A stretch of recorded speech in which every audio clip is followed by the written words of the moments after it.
आज मैं बात करने जा रहा हूँ वीर शिरोमणि मेवाड़ के महान राजाओं में से एक महाराणा संग्राम सिंह के बारे में। अगर आप हमारे चैनल पर नए हो तो हमारे चैनल को सब्सक्राइब व वीडियो को लाइक करना ना भूलें। तो चलिए दोस्तों, वीडियो स्टार्ट करते हैं। साल 1500 ईस्वी, दिल्ली की सत्ता पर सल्तनत हिंद का परचम लहरा रहा था, जिसका सुल्तान था इब्राहिम लोदी। और इधर गुजरात में बादशाह बहादुर शाह की अपनी सल्तनत कायम हो चुकी थी। इन्हीं राज्यों से गुजरते हुए बीच में पड़ता था मेवाड़।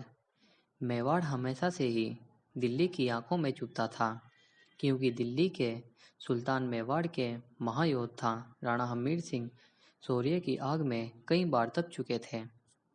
फिर इस समय मेवाड़ के राणा रायमल का राज हुआ करता था, जिनके 3 पुत्र थे, कुंवर पृथ्वीराज, कुंवर जयमल और छोटा पुत्र का नाम था राणा संग्राम सिंह।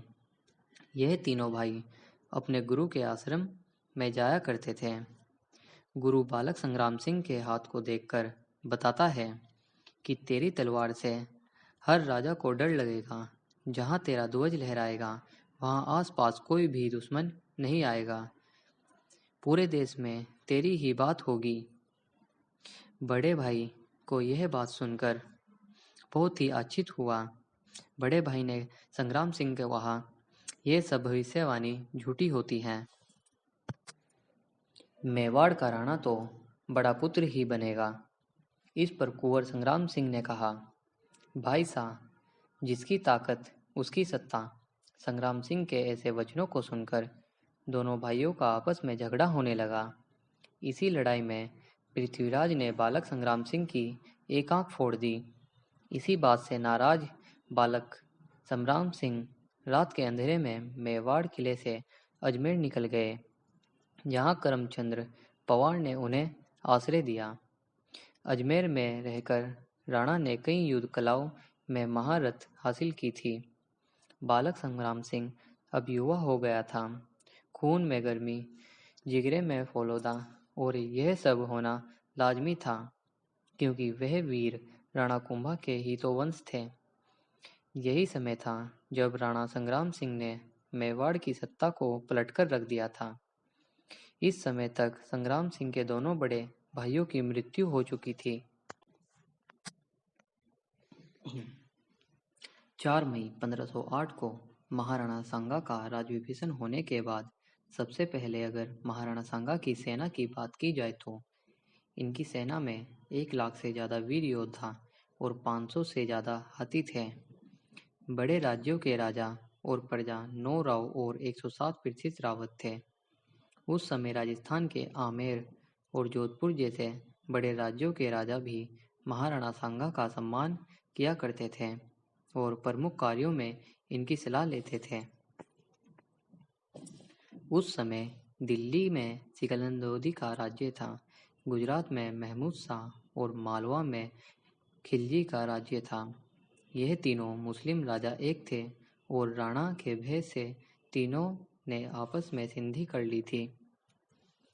उस समय तीनों ने मिलकर राणा सांगा से युद्ध किया।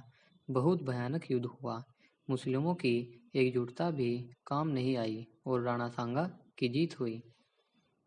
सन 1517 ईस्वी में बूंदी के समीप स्थित मेवाड़ मैदान में एक प्रसिद्ध और भयानक युद्ध हुआ, जिसमें महाराणा सांगा ने इब्राहिम लोदी को बुरी तरह पराजित किया। लेकिन दुर्भाग्य से उनका बायां हाथ पूरी तरह कट गया था और दायां पांव कट गया। राणा सांगा के समांत रायमल राठौर को ईडर की गद्दी पर बिठाने के लिए मुजफ्फर को अहमदनगर, विशालनगर और ईडर में 3 बार पराजित किया।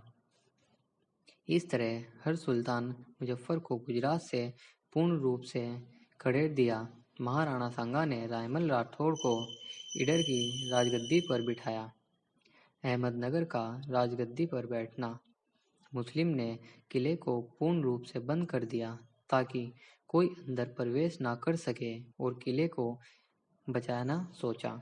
महाराणा सांगा ने फिर आक्रमण किया। सांगा का करीब डूगर सिंह गावड़ घायल हो गया और डूगर सिंह के परिवार में कई सदस्य वीरगति को प्राप्त हो गए। डूंगर सिंह के बड़े बेटे कान सिंह कन्हैया एक वीर योद्धा थे।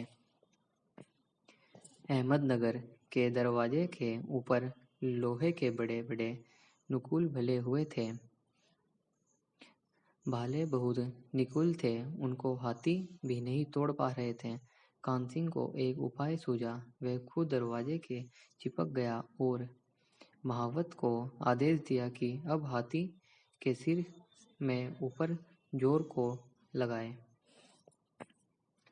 लेकिन दरवाजा टूट गया और सेना ने किले में प्रवेश कर लिया। अंदर प्रवेश करते ही मुसलमान सेना के सिर धड़ से अलग होने लगे। महाराणा सांगा अपनी पूर्ण सेना के साथ गांगरोन के राजा की सहायता के लिए गए। सुल्तान महमूद पर आक्रमण किया। बहुत ही कम समय में राणा सांगा ने महमूद को पराजित कर दिया। सांगा के आदेश पर महमूद को राजपूत सेना ने इलाज के लिए अपने हाथ में ले लिया। 3 महीने तक महमूद को चित्तौड़ में बंदी बनाकर रखा। बाद में उसको वापस मांडू पहुंचा दिया।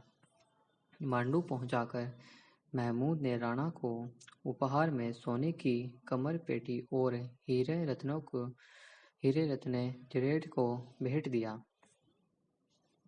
बाड़ी का युद्ध महाराणा सांगा और इब्राहिम लोदी के मध्य 1517 ईस्वी में गोलधुरपुर में लड़ा गया बाड़ी युद्ध प्रेस्टीज के लिए एक लड़ा गया था।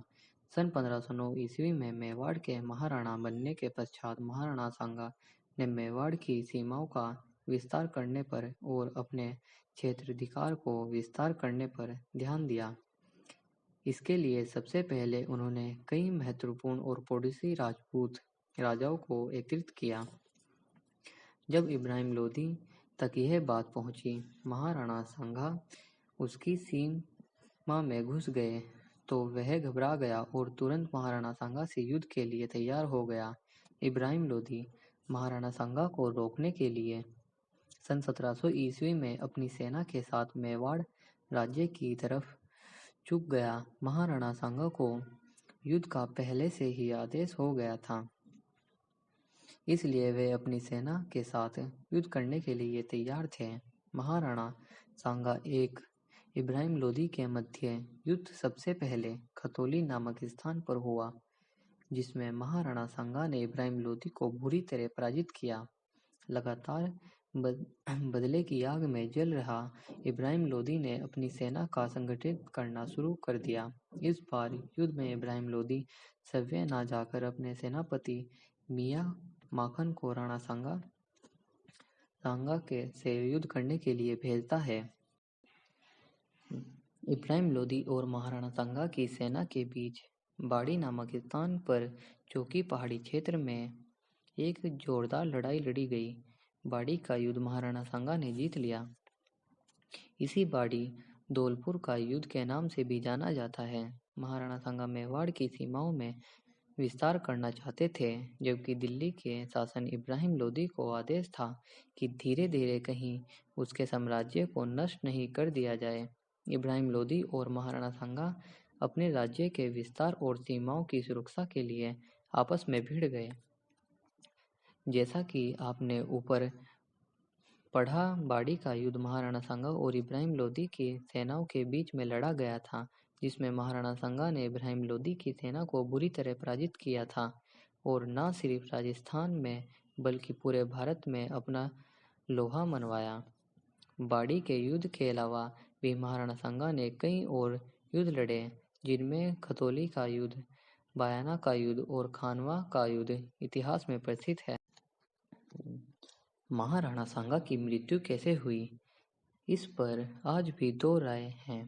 विश्व प्रसिद्ध और ऐतिहासिक खानवों के युद्ध के पश्चात राणा सांगा जब पुनः अपने राज्य मेवाड़ लौट रहे थे, तब कालपी नामक स्थान पर उनकी मृत्यु हो गई।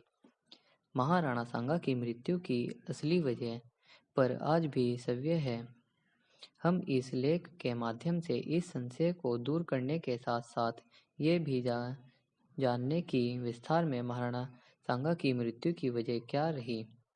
महाराणा सांगा और बाबर के मध्य लड़े गए खानवा के ऐतिहासिक युद्ध में भीतरी घात और असंगठित सेना के साथ साथ आपसी मतभेद के चलते महाराणा सांगा की हार हुई और वह घायल अवस्था में पूर्ण अपने सैनिकों के साथ मेवाड़ की तरफ निकल पड़े।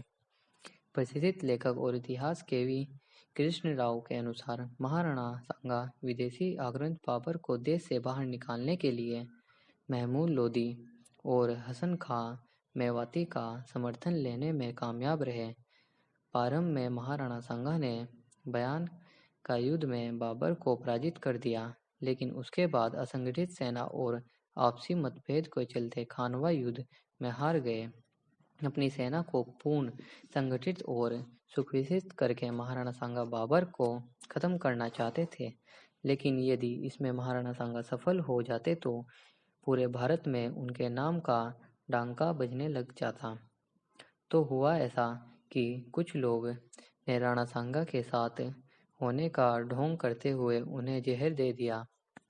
इसी विश्वासघात के चलते कालपी नामक स्थान पर 30 जनवरी 1528 को महाराणा सांगा की मृत्यु हो गई। इस युद्ध के समय एक ऐसी घटना सामने आई जिसका उल्लेख करने से इतिहास डरते हैं और वह महाराणा सांगा की जीत कहा जाता है कि इस समय बाबर के पास एक भी तोप नहीं थी। हो सकता है इस युद्ध में उनकी जीत हुई हो। महाराणा सांगा की मृत्यु को लेकर यह भी कहा जाता है कि खानवा के युद्ध में महाराणा सांगा बुरी तरह घायल हो गए थे, जिसकी वजह से आपस चित्तौड़ लौटते समय रास्ते में उनकी मृत्यु हो गई। महाराणा सांगा की अंतिम इच्छानुसार मालदगढ़ में उनका अंतिम संस्कार किया गया, जहां पर आज भी महाराणा सांगा की छतरी बनी हुई है। तो दोस्तों, अगर आपको हमारी यह वीडियो पसंद आई हो तो वीडियो को लाइक एंड चैनल को सब्सक्राइब करना ना भूलें। धन्यवाद।